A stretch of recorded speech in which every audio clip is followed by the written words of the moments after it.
This is the Wheel of Time Spoilers podcast. Your hosts are Seth Jacobson and Patrick Heiler.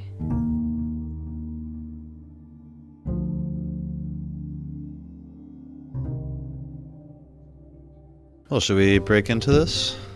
Sure, yeah, let's talk about the chapter.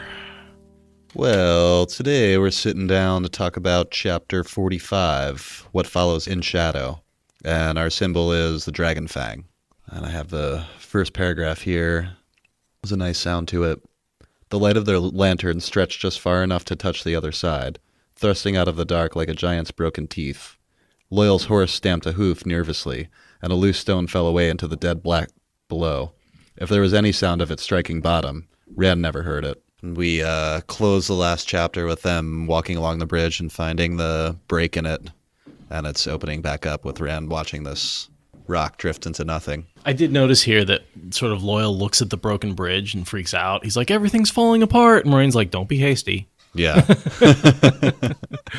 Telling Ogier not to be hasty. Basically. It's been down for probably 10 years, she said, that it's been weathered. Even though there's, like on the moon, very little actual weathering that occurs because there's no wind, there's no water, there's no movement. She is able to tell that it's been sitting there for quite some time. And Loyal is too when she points it out. Nynaeve is immediately criticizing Moiraine. She says, "Is it to this you've brought us, Aes Sedai?" And basically, Nynaeve is thinking that they're going to have to backtrack all the way to Caemlyn. And Moiraine explains that that's not actually necessary. There's other ways in the ways. Right, because the ways are a sort of an interconnected weave of branches and pathways. There's not just one way to go. My notes I wrote, Nynaeve rudely questions Moiraine. Surprise. That's sort of her, all she's really doing in this section of the book is just tagging along and constantly criticizing Moiraine and hating her. And flirting with Lan. I thought there was a good quote here where Loyal asks Rand, what makes you believe it will ever be over? Because Rand's talking about when it's all over, we can go back to our place. Yeah, right after Rand notices Perrin's eyes, I noted. Oh, I missed that. When does he notice his eyes? There has to be a way, Perrin said, his voice flat. His eyes seemed to gather the light, to glow golden. A wolf at bay, Rand thought, startled. That's what he looks like. Oh, nice. And Loyal's right, it will never be over. The next thing I have is Loyal coming up to the guiding. It's like a page after that. Loyal examined the guiding for a moment, then dropped down cross-legged and rubbed a hand across the dusty, pockmarked stone. Once things grew on the islands, he said sadly. All the books tell of it. There was green grass to sleep on, soft as any feather bed. Fruit trees to spice the food you'd brought with you, an apple or a pear or a bell fruit, sweet and crisp and juicy, whatever time of the year outside. Right now it's always night, so nothing's going to grow. Yeah. So and don't they use are they using an oil stove, camp stove, basically? Yeah. Yeah. At some point they say, or Lan says, or someone does, that it's what warders use when they go out into the blight, because if you burn certain types of wood, it'll kill everyone. And that reminds me of a modern camp stove with, I guess we use compressed gas, natural gas? Yeah. Or is it propane? I use a compressed gas one now. I think it's called white gas. I don't know. It's some kind of mix. Okay. I used to use that alcohol stove. Same concept, I imagine. It's just like a little metal holder that you pour pure alcohol into. And it burns slow, but it'll boil water. I was curious. Do you think they're using an alcohol-based solvent, or is it oil-based? I think they say oil. Okay. Because they're using oil lanterns. And my assumption is they're using the same fuel. Yeah. Okay. And I notice Perrin gets kind of pissed off. He's like, there's no prey. Yeah. He's got that wolf instinct constantly. He hasn't really figured out a balance and how to deal with it. He sort of lets it take him over every once in a while. Yeah, throughout this chapter, he has these weird little interjections. I guess, his head is going places where he doesn't really expect. And Rand's noticing them too, I think is the other thing, is he's sort of picking up on. Since we're seeing this from Rand's POV, we're seeing Rand pick up on these things. Yeah. Then the party turns around and Loyal is guiding them another way toward Faldara. And Nynaeve says, as they're setting up camp at the end of the day, I think, asks why Moiraine isn't setting any wards. And she says, surely there must be worse than rats in this. Even if I haven't seen anything, I can feel it. And this is where Moiraine explains the taint inside the waves and how the one power wouldn't work correctly. So she's trying to avoid channeling. Yeah, I sort of was wondering about that. How do you think that just the taint's so strong that it can affect even the female half of the one power? That's kind of crazy. Yeah. Because we never, even when like females bond with males, we never see the taint affecting their weaves. No. Because the taint, the male channeler would have to reach through it. But I figure it's because the ways are a alternate reality created with Saidin, or a path through an alternate reality created with Saidin. So the whole place is... So you think to reach out to Saidar, she has to pass through the corruption that is the ways? No, I was leaning more towards something like, because they're in this weird twisted reality, things don't work right. And it's because, and part of that reality is made with taint. Or made with whatever we call it. So you're thinking the reality didn't exist beforehand. It was created with the one power, and then the ways are grown through it. Or the ways are created using the one power. Right. Through what I kind of thought, based on our last conversation, is like the empty space between, like if the pattern itself was like a Afghan, right? You know, that kind of blanket that's like a knitted blanket. The empty space in between would be where the ways are. That's the way I kind of see it. And if it's a crumpled up old blanket, you can skip from one place to another through not necessarily intuitive pathways. Rather than going along up and the down path. Across the folds of the blanket, you just go from one spot through to the next. Yeah. That's kind of the way I'm thinking of it. Does that make sense? Yeah. I sort of think of the perhaps the corruption is slowly seeping into the ways and it has no way out, and so it just becomes more and more concentrated. And that's sort of why it's leaving it pockmarked.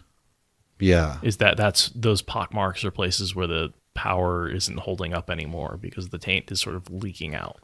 Yeah. And I don't think Moiraine like feels the taint, like she doesn't have to reach through the taint to get to Saidar, but something happens when she channels. And we do see her channel later when she cuts her way out. That I figure because they're in this twisted, tainted reality, anything that she creates with the one powers also has some twist and taint to it. Okay, I can buy it. Yeah. Yeah. The ways sort of act as a living thing, sort of growing between. So they're sort of, and he talks about the black wind as like a parasite that lives inside the ways. Oh yeah, I thought that was interesting. Yeah. Or is that Moiraine that says that? No, it's Loyal. It's Loyal? I did have one additional thought, that the Trollocs were most likely using the ways during the 100-Year War, which is when they started to be corrupt. And I wonder if the reason that the ways were fine for 2,000 years and then started to become corrupted is that shadow spawn started entering. Maybe. And that's what triggered the start of the corruption. It could be. Nobody seems to really have a good idea of what it is or how it was created. And the Ogier were still growing waygates 400 years after the 100-Year War, the Trolloc War, because the Steading Shangtai was the last one to get a waygate, and that was 600 years ago. Gotcha. So they were even still growing waygates as these started to become corrupted. It took them a while to fully corrupt. Yeah. And for a while it was still safe for travelers. Right. Or they still used them even though they were dark, and occasionally someone went mad. We see later one of the traps for shadow spawn where the ways seem to eat. Yeah. I wanted to talk about whether that was a trap or not. We should probably wait till we get to it. Sure. Next thing I have is Moiraine's speculating that Tom isn't dead. I can tell you one cheerful thing. I do not think Tom Merrilin is dead. And she definitely talks around it in Aes Sedai manner. She doesn't say exactly why she thinks he's not dead. Yeah. I think Min gave her foretelling. That's what Rand thinks. Yeah. She says Tom is part of the pattern that weaves itself around you three. Too important a part, I believe, to be cut off yet. So that's her just showing faith in the weave. But also, she knows that they're real prophecies. She knows that, he's an important part. And I think Min has told her he's an important part. Does Moiraine know that she's going to marry Tom yet? I don't know if she learns it now or when she is with the... She hasn't been through any of the doors yet. No. There's the 2 doors and the Terangriel in... Ruidion. Yeah. The ring Terangriel. So the first gateway gives her answers. The second gateway grants wishes. And the 3 rings show you alternate lives. So it could be the Aelfin, but I really do agree that I think it's Min. Yeah, it seems most likely. Yeah. The only other thing could be her accepted test. Oh, that's right. More weird future stuff. Right. But that is less prophetic and a little more... I don't even know. It's more like possible lives. It's not all possible lives in the same way that the ring Terangriel are. It's just the 3 possibilities that you go through. Yeah. She brings up she's not sure whether Min is doing something old or new. Mm-hmm. It's got to be something old. Because the Shanchan know what it is. Yeah. And when I was reading about, or what I could on that, it's mentioned somewhere, I think Tuan says, like, she's really happy that she's going to have a real Doomseer, and she says something like, there hasn't been a real Doomseer in 300 years or something like that. 300? I think that's right. Okay. So it's just like a super rare talent, I guess. Well, and how many people wouldn't even say anything? They'd figure out not to. Yeah. Min figures out not to pretty quick. Yeah. I don't see how she saw anything about any of us, Matt said with a grin. As I remember it, she spent most of her time looking at Rand. And this is just a great scene between all the teenagers. Oh, God, it gets really dumb for a second. But it's great because, she's like, all right, who's Min? And then, yeah. Perrin's like, well, who's Aram? And then she's like, nobody. And then Matt chimes in, of course, once Rand hasn't won and is like, oh, tell her about Else. And Rand's like, what are you doing? Stop. Stop. Elsie Grinwall. Well, it's just a fun little back and forth with it's Rand and Elaine, but they each have the companion that was the other Two Rivers person who was with them the whole time, calling him out and being like, you were dating Aram, you were dating Else. Or not dating, but flirting with, yeah. And then I guess they settle down for the night, right? Yeah. Next thing I have highlighted is when Moiraine goes around and says a few words to each person in the group.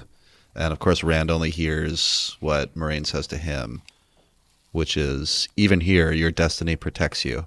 Not even the Dark One can change the pattern completely. You are safe from him, so long as I am close. Your dreams are safe, for a time, yet they are safe. And I wonder if she's cast some wards, or if it's just... I don't know. Because her very presence has certainly not protected their dreams. No. Unless she has to be within, a few feet of them. But she's been, in the same inn with them before, and they've had the dreams. And she's definitely not creating a ward. Yeah, I'm not sure if she means that as if she did something, or if she's just, saying some encouraging words. If she's just being, consoling and trying to get them to fall asleep and relax. She's and she says it earlier in this chapter, but basically she's like, well, you're the Dragon Reborn, so there's the pattern shapes itself to you. You have very little to worry about. Right. You pretty much can't die at this point. Can't really screw this up. Yeah, which is... it's not true. But then this is where Moiraine has an incredible amount of faith in the pattern and in the Dragon Reborn. She has dedicated her life to it, and more than anyone else.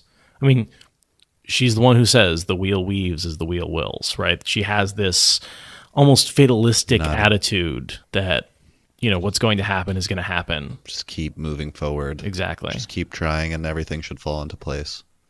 But at the same time, she really understands that, Rand is the Dragon Reborn. He has prophecies to fulfill and a destiny, and she is using the fact that he's Ta'veren.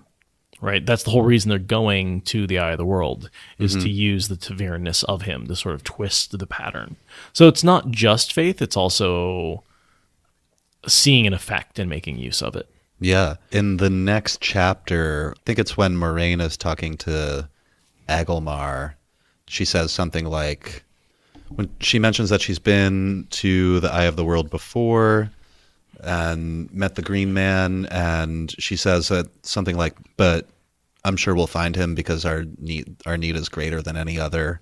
And she says like, and I have like an extra one up this time. People like look at Loyal because the Green Man is supposed to go meet up, more likely to meet an Ogier than a human. Right. But maybe what she actually means is 3 Ta'veren. I think Rand. I think they need to be there because Rand needs Twisting to be the pattern to their need. Absolutely. I think her need is, I've got the Dragon Reborn. Yeah. And he needs to be there. And that's a greater need than anything else. The only way that Bethalmal and Agenor are able to find the Eye is because they follow Moiraine in and the party in. The Dark One is going to blind the Eye of the World prophecy. That I think that was actually deliberately sent out to try and get Rand to come to the Eye of the World and set a trap for him. Well, yeah. I mean, the Green Man wouldn't go meet a Forsaken. Right. And so the ironic thing is, if they hadn't gone to the Eye of the World, the Dark One would have never found it. Yeah. Prophecies are like that sometimes. It's like, if it wasn't for the prophecy, would this ever have come true? And after that, the party's kind of eating. Is this the next morning? Doesn't Lan mention something's following? Yeah. Lan wakes them up and says, be quiet. Someone is following us or something. Matt jerked an arrow from his quiver, and before anyone could stop him, loosed it in the dark behind him. Such a Matt response. I knew I shouldn't have done this, Loyal muttered. Never deal with an Aes Sedai except in a steading.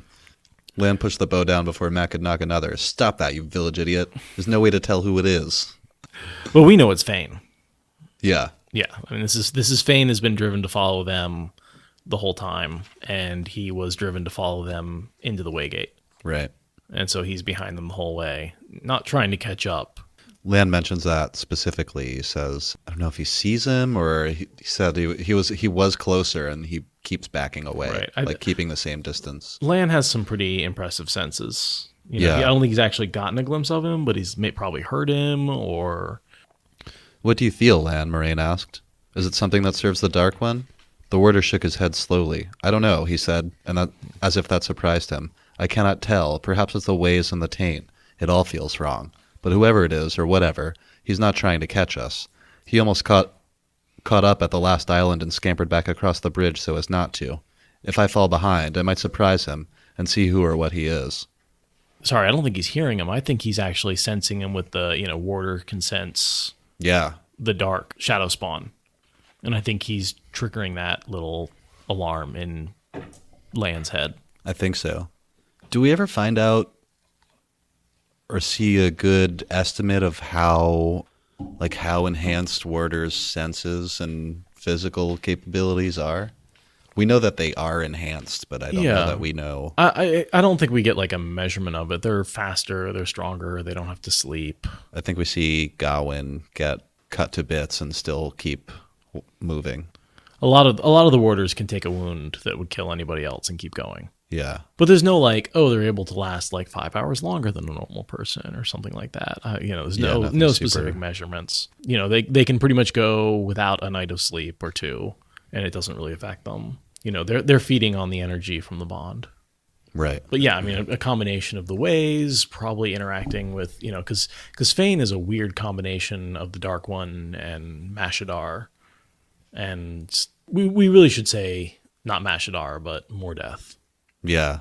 Because he's been taken over by the personality of Mordeth. Which at least in part explains why Lan doesn't know what he's sensing. Right. Because it's not the Dark One. It's not Mashadar. It's not something that's ever really been seen before. Yeah, it's not a dark friend. It's something else. Right. And the next thing I have is when they run into the guide stone with near the top of the slab, deeply chiseled lines, sharp and angular, made wounds in the stone.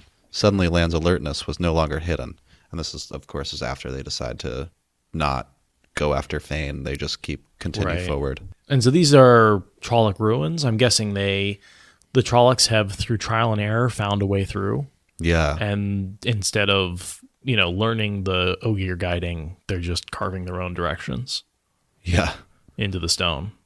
I can only imagine how many Trollocs died to find their way through via trial and error. And we see some of them here in a second. Moiraine knows it's Trolloc script and realizes that this is how they've been moving the Trollocs around, how they surrounded Camelin, how they got them all the way to the two rivers. And then they continue forward a little bit. They can read the next guiding. It's not totally carved.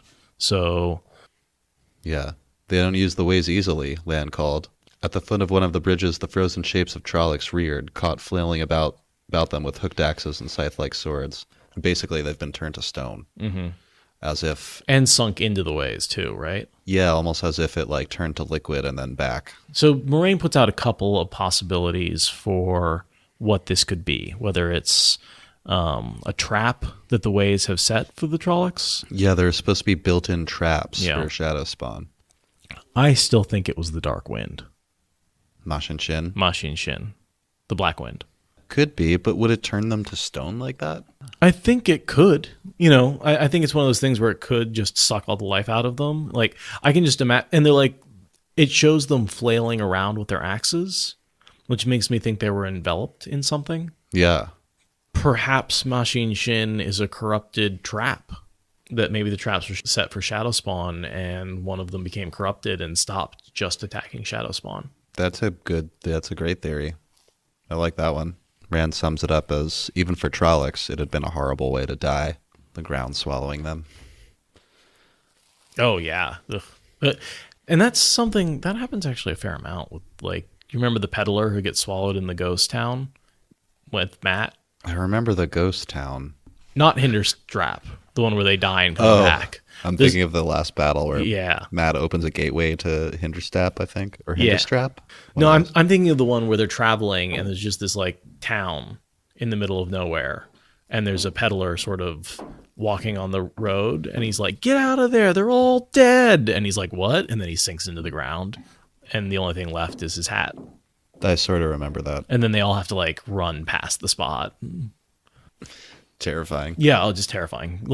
That the idea of the ground opening up and you sinking into it and being killed by not even quicksand, just becoming part of the earth. Suffocating. Ugh, terrible.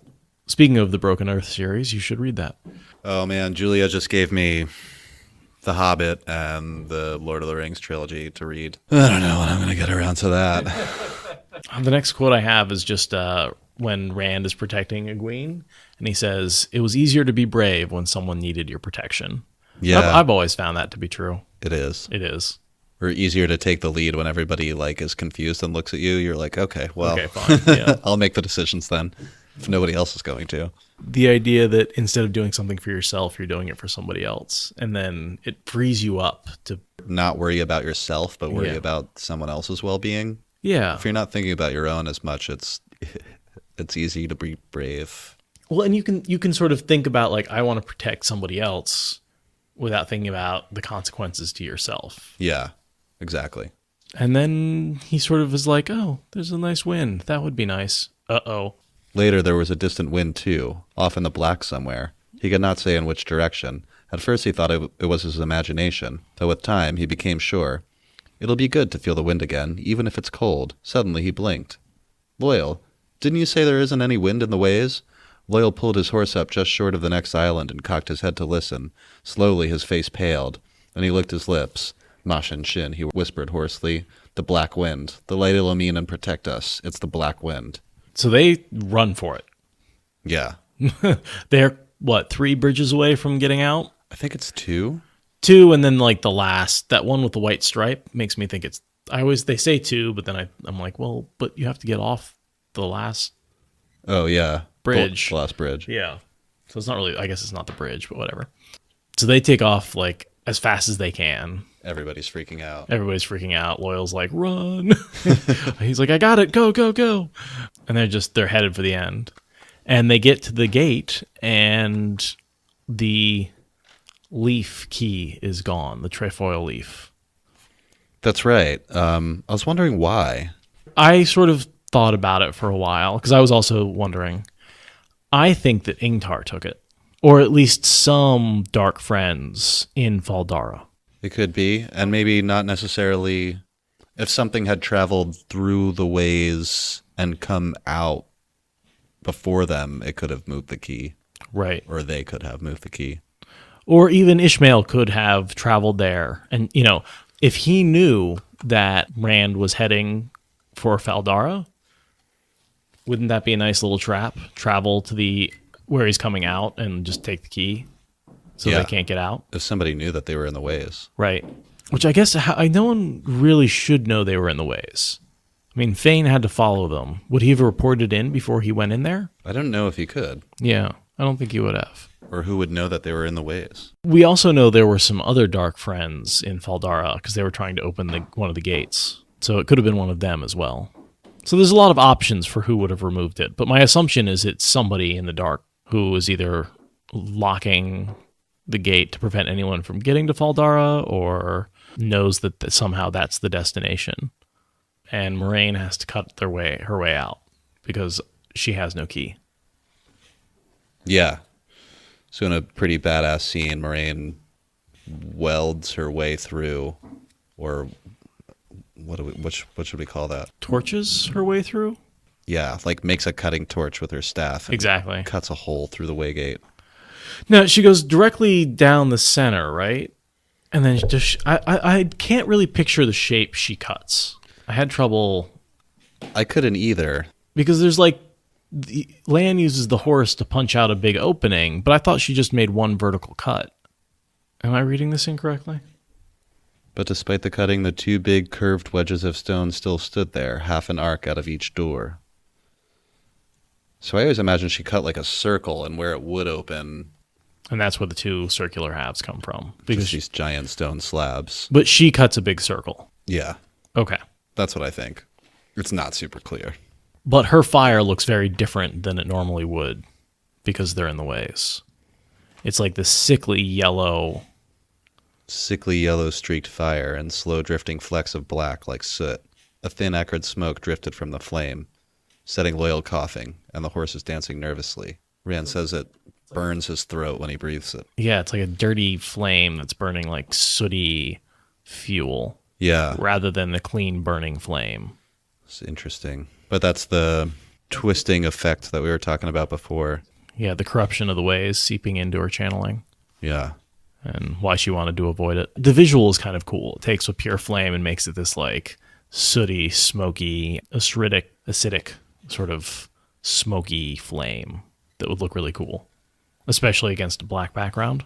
Yeah. The visual is just, I love the visual of it. That would be a cool piece of fan art. Especially with the intricate ivy carved stone in front of her. That could be really like detailed and intricate. And then like a bright flame and a black background. And Rand wonders how they're going to move the pieces of stone, and Lan just charges his horse right at it. And Mandar ducks his head out of the way and shoulders the two huge stone slabs open. He hits him like a linebacker hitting, he's just puts his shoulder down and slams into it. And which he's been trained to do with other horses. To knock horses over. Right. Which figures Mandarb is like big enough of a horse to knock other horses over. He's just like, yeah, get out of my way. Yeah, and a war horse. They teach him to bite and stuff. Oh, he's amazing. Mandarb is like a better warrior than the Two Rivers boys at this point. Yeah. He's like more useful in a fight. I'd rather have him on my side. Totally. Then Moiraine yells for everyone to get out. Is she holding off the black wind at all? I'm not sure if it's just timing that she steps out right as it gets there, or if she's actually holding it off. And then when she steps out, that's why it's able to I'm get not to the sure. gateway. Lands the first one through, then Rand, I think. Mm-hmm. And we do have the last thing he sees is, as she spoke, the Aes Sedai thrust her staff out at arm's length, pointed back toward the guiding. Something leaped from the end of the staff, and it's balefire. Oh, is it? Yeah. I missed that. Can you read a description of it? Something leaped from the end of the staff, like liquid light rendered to a syrup of fire.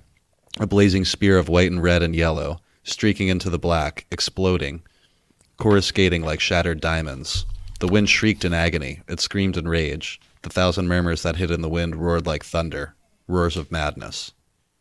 So I would say that's just normal fire. Yeah? I guess like liquid light rendered to a syrup is what made me think balefire. Yeah. Blazing spear of white, but he also says, and red and yellow. That's where, because usually it's just white. But then again, we're in the ways, so maybe the red and yellow is the corruption of the balefire by the ways? It could be. That would make sense. That's kind of how I saw it, but I don't know for sure.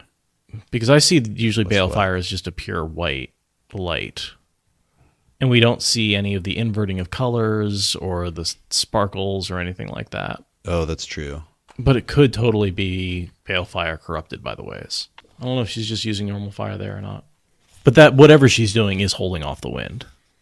Yeah, it does seem to react to it, whatever she's doing. Rand watches everybody come through, and Moiraine comes through last. I have the short description of Machin Shin trying to, like, kind of bubbling out, but it can't leave the ways. It's trying to push past. We get our first nice poem from Machin Shin about blood and death and killing and rendering and yeah. My favorite line of which is "Sing your screams." Sing your screams. Oh, that'd be a great Halloween recording or something. Recording, yeah. Should pull that from the audiobook and just like play it on repeat over and over again. I think it's the only other thing I said is this is the end of Moraine's staff. Yeah. Now it's gross and covered in taint. She just throws it away here, and we never see her have a staff again. I think everybody in the fan community has had the conversation about what happened to the staff before. Yeah, I definitely sort of remember her having it and then remember it being gone, but I didn't realize this is the point at which she loses it. She gets rid of it. Yeah. And so then, yeah, they just sort of speculate about what the Black Wind is. Is it a parasite? Is it, is it a trap gone wrong? Well, they don't say that. But we get a lot of uncertainty here about the Black Wind without any real answers.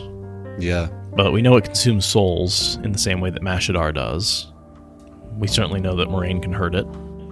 Yeah, Moiraine speculates for a bit. And we know that it runs right into Fain as soon as they get out, because Fain's right behind them. Yeah. So he gets caught in the Black Wind that was chasing them. And I just have the last couple of lines. Possibly the best line is, "There's worse to be faced yet," Moiraine said softly. Rand did not think she meant it to be heard. So they're going to the Blight, I assume. Which actually the Blight ends up not being that bad. Because the Green Man comes to them before they really get deep into it. Yeah, I think that's right. Yeah.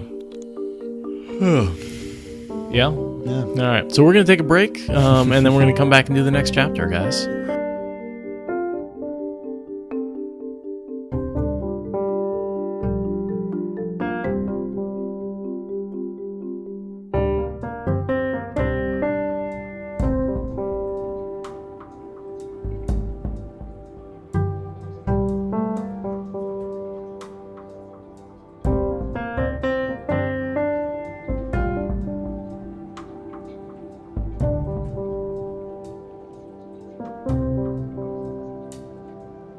Let me start off today with some bookkeeping. Yeah, we have a bunch of side stuff to talk about, including a bunch of new patrons and some corrections. And I have to start off with an apology.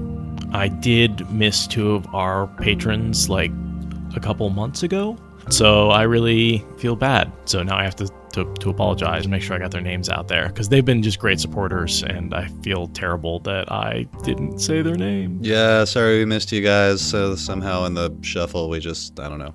Yeah, I wasn't doing a great job of keeping track of who I had said, so I knew I had to sit down and write them down, and I just kept meaning to do that. I saw you made like a graph or something. I just wrote down which episode everyone got mentioned in, because I was trying to like track down based on time, like when I talked about people. So that gives me a better idea of. So I've been saying all this time, and I haven't said their name. Lauren Sternard helped us out, and it's been a long time in coming, but thank you. And then was it she and her husband or something? I think I think they're both fans. So thank you both of you. The other guy I have who is not her husband is Nick B. And Thank you, Nick B. Nick B. Appreciate it. We appreciate all of you. And then, of course, I have just the normal list of new patrons we've gotten since the last time we recorded. Which is kind of huge. It's a big list, so I'm going to try and blast through it, pretty fast. But I do want to mention everybody and make sure you get your name out there. And the person in September that I was looking for is Alexander, and he has a last name, Stjarnfeld. We have trouble with the Norse names. Sorry, guys. But thank you, Alexander. Thank you. It's great. And then in October, they just were coming in. Timothy Juve, spelled with a J. Thank you, Timothy. Thank you, Tim. I feel like I've seen that name around a lot. Instagram or something. Okay. Jake Bobo. Thanks, Bo. Thanks. Vic Stansell pledged us the $20, which was awesome. We sincerely appreciate that, Vic. Just John. Hi, Just John. You look like you jumped up a little bit, so you raised your pledge for us, which is always appreciated. That actually makes me really happy. Is that Noble Fiend on Discord? Yeah. Sorry. Yeah. Cool. He's been around a lot. Thank you, John. I think I'm getting that right. I'm sure you'll tell me if I'm wrong. Yeah, it's always exciting when someone ups their pledge, because that means that, like, not only did they like us, they liked us enough that they're like, you know what? I want to give them a little more money. It's totally awesome. Christine Rice. Thank you, Christine. I think she thought there might be some patron-only podcasts when she joined, and she was looking for them. We haven't done any yet, but we do plan on them. I feel like that conversation might have been what spurred us to be like, okay, well... Yeah, definitely. Like a week or two ago, and I sent you the show notes for Magic Systems and Talents. Yeah. Which will be 2 separate episodes. We've talked about this a little already, but... And we're thinking about doing the Forsaken that way as well. Yeah. Christine, your questions definitely spurred us to think about doing patron-only episodes. So thanks for looking for them. We're just about ready. Yeah. We haven't set a date yet, but probably record this week or next week. John Horrell pledged. Thank you, John Horrell. And he's been offering to do us a few other favors. So you may hear his name again. With some software and editing junk. Yeah. It's a really generous offer. We haven't taken advantage of it yet, but I think we're going to. Yeah. Hey, Lauren Sternard, who I was just saying I had forgotten about, upped her donation amount. Wow, thanks, Lauren. Thank you again. Even though I didn't even thank you, you went ahead and bumped it up. That was great. You should leave that in there twice. Oh, I definitely will. Okay. Because I think if you up your donation, you're going to get another mention. Yeah, I think that's good. Yeah. So I guess if you wanted a lot of mentions, you could just like start at the lowest level and just up it every week or every month.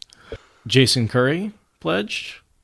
You're awesome, Jason. Thanks, Jason. Willie731. Thank you, 731. Amy Kisling went all the way up there to the Tamerlane level. Oh, she upped her donation too? I feel like I've seen that name around. I feel like I have too, but I think maybe she emailed us a little bit first. Or something. Oh, maybe. Yeah, I don't know. It's hard to keep track. I talk to so many people on the Facebook and stuff. Jonathan Morgantini donated to us, and he talked about coming down to Portland and getting a beer with us. Oh, yeah. Was that the guy from Vancouver? Yeah, we could do that sometime. So anytime, really.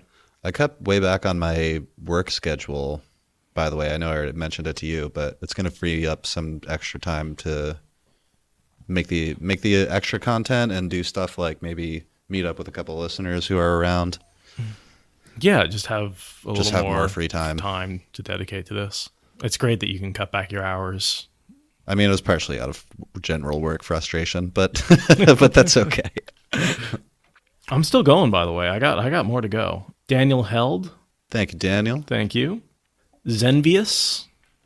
That's all I got. I spelled I think I saw that. Xenvius. Thank you, Zenvius. We appreciate you. Cool name.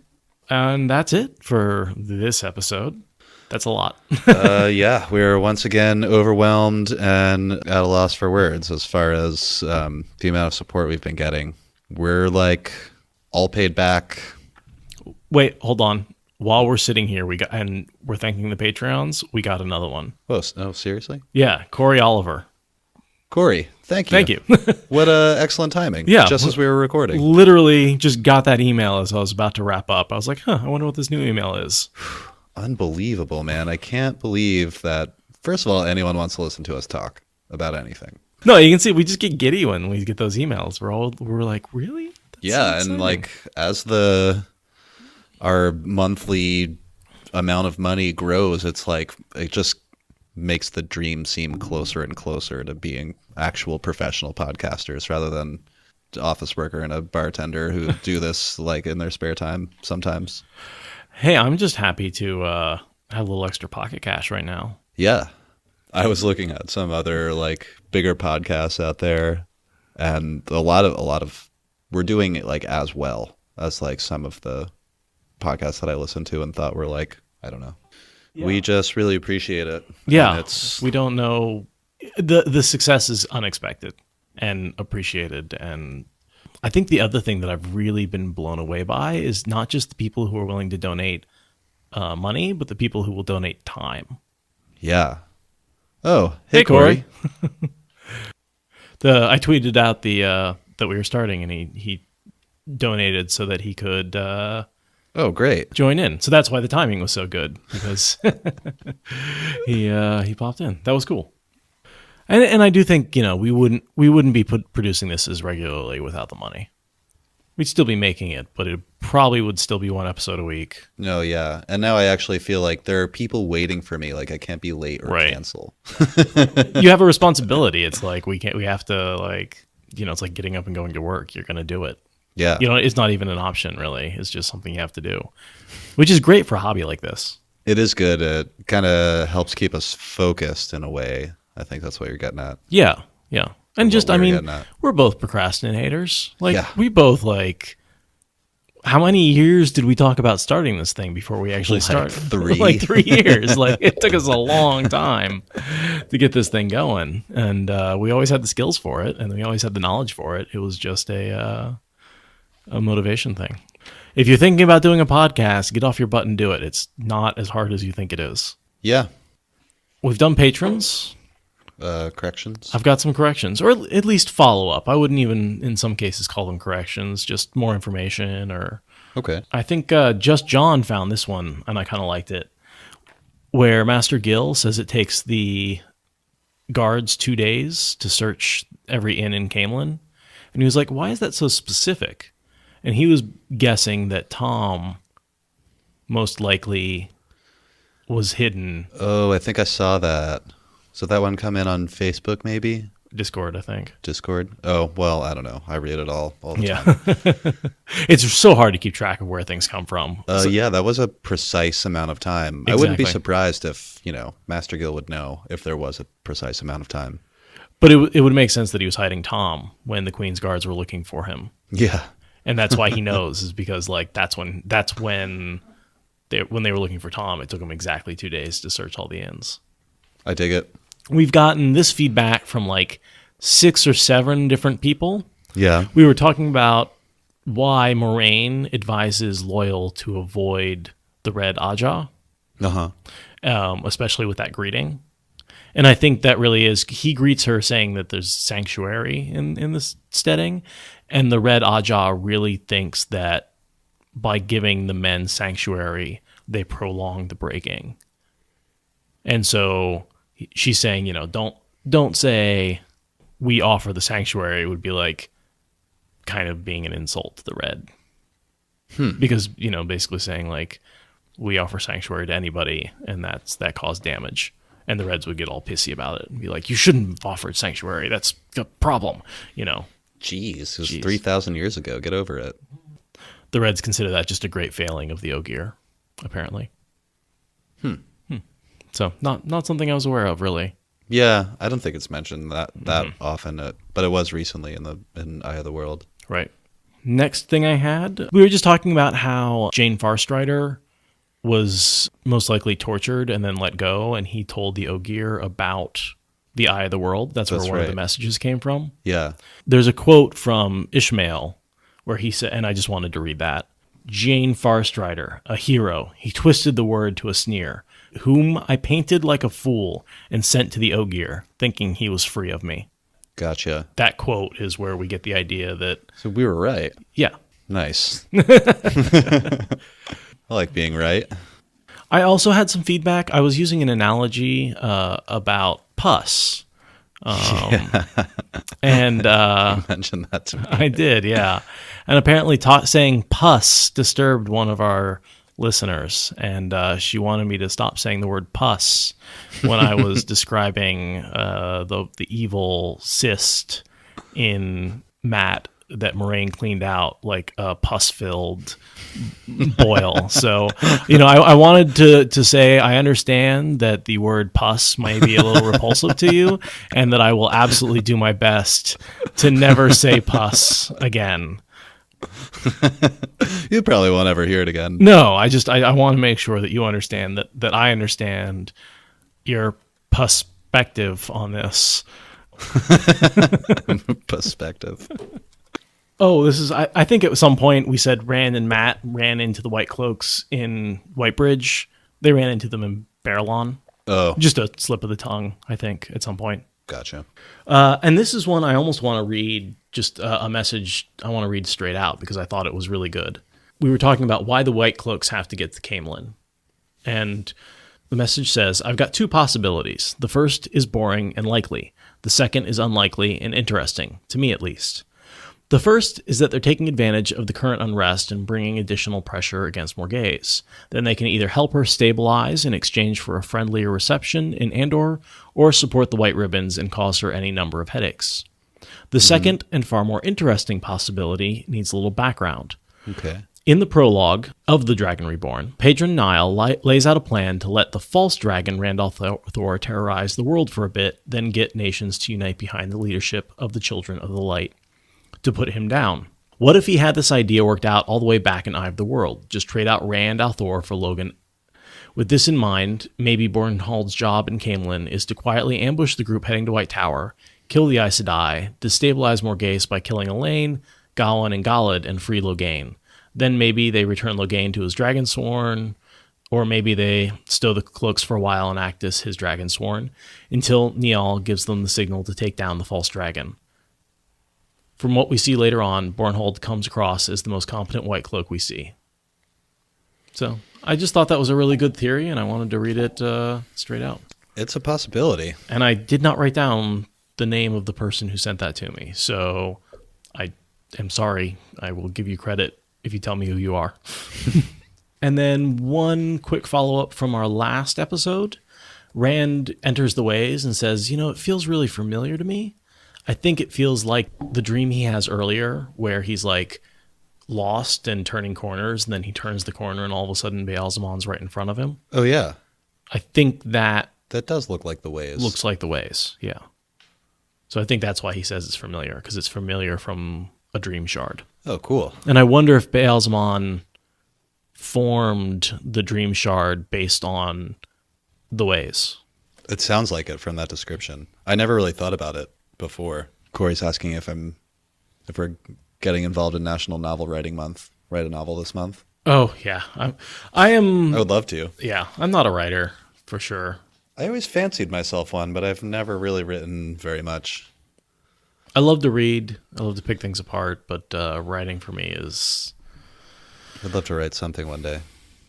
I'd love to show as well. notes. That doesn't really count as writing. It's Yeah, more like compiling stuff. I dislike the art, the act of writing. For me, it's always the constant search for words. Yeah, which is kind of funny that I don't feel like I have that problem on the podcast at all. Well, talking's different than constructing a story. Right. I was always just intimidated by Robert Jordan's million plot lines and all the characters, and I think the trick is to not look at the peak of an art form and say, I want to try doing that. Yeah. It's like looking at a Picasso and being like, yeah, I can totally do that. And it's like, no, you have to do all the realism stuff first and understand how to get there. And then you can develop your own style in the abstract. But if you just go right into the abstract, you're missing the point. Makes sense. You need the basics first. And just like with writing, I think you need to be able to create characters and Yeah, just character creation is something by itself. and world creation and stuff like that. But yeah, I like the idea of, I know a big part of why people don't write is simply because it's intimidating to start. And, just like we were saying, anytime you're having trouble starting something, sometimes the best thing to do is just do it. Yeah, just start. Just start. Just start badly. And then, but at least you've started. And especially in something like writing, you can start badly and then go back and cut out the start. Or rewrite it. Or it's the only time I was ever really happy with anything I wrote was when I drafted it 20 times or something. And you finally get to a point where you're like, yeah, that was a good first page. That's the only way to write. I think probably. Even good writers write crap the first time out. Yeah. I think it's very rare that things are good without a massive amount of editing. Thank you for listening to the Wheel of Time Spoilers podcast. Rate us in the Apple Podcast app or support us on Patreon. Is that good enough? Puss.